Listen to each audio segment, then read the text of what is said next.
Hi guys, good morning.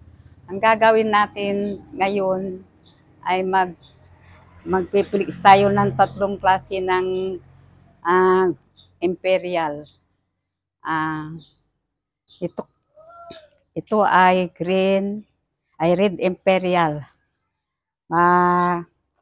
Maganda itong red imperial pag ito ay maglas na ay maganda ito na lalaki ang kanyang mga dahon at mapupula ang kanyang mga suloy. Maliit ito kaya hindi pa gaanong makita yung kulay niya na red.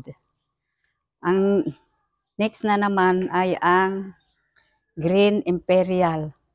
Malalaki ang kanyang mga dahon na kanyang mga beans ay malalaki ang kanyang mga beans.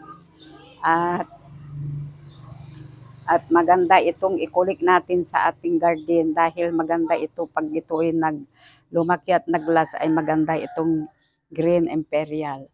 Ang next na naman, pangatlo ay ang golden imperial. Hindi gaanong makita ang kanyang gold na dahon dahil parati ang ulan at saka nasa lilim.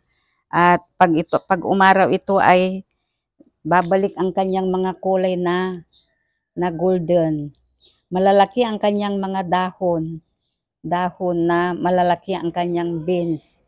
Malalaki ang kanyang beans na patulis na mahahaba ang kanyang mga dahon sa maganda yung kanyang mga beans.